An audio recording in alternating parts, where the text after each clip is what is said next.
In today's video, I'm going to teach you how to get started with Google Cloud Platform, often referred to as GCP. If you're new to this platform, don't worry. This guide is tailored for beginners who are eager to dive into the world of cloud computing.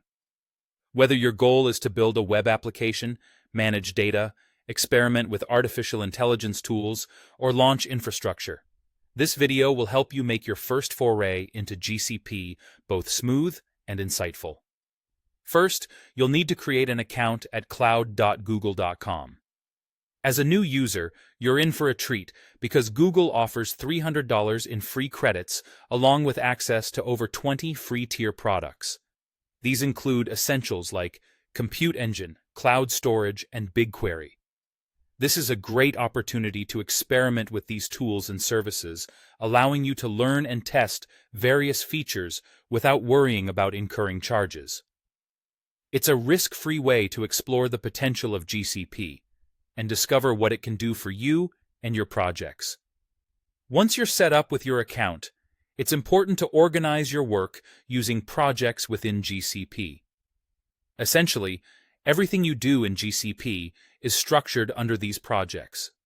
They are isolated units that house their own resources, billing, and identity and access management, or IAM controls.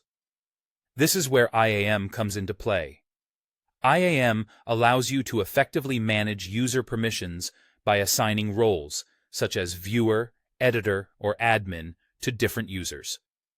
This ensures that as your GCP usage grows, you maintain proper security and access control. Now that you're organized, let's talk about interaction with GCP.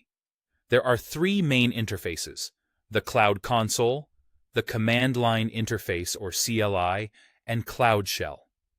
The Cloud Console is a web-based user interface that provides an intuitive way to explore GCP services and manage your cloud resources.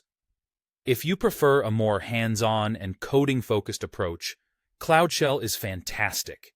It offers you an instant, browser-based Ubuntu environment, complete with tools like gcloud, Git, and even a code editor. Plus, you'll find the convenience of 5 GB of persistent storage available with no installations necessary. Finally, if you're looking into automation and scripting, the gcloud CLI is your go-to tool.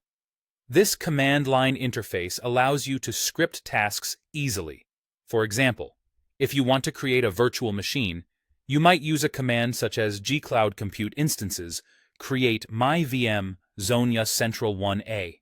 Commands like this can simplify the management of your cloud resources and help you become more efficient as you get deeper into GCP. And there you have it, a simple, step-by-step guide to help you get started on Google Cloud Platform. With this foundational knowledge, you're well on your way to leveraging the capabilities of GCP for your own projects. Enjoy exploring, and don't be afraid to experiment with all the tools at your disposal.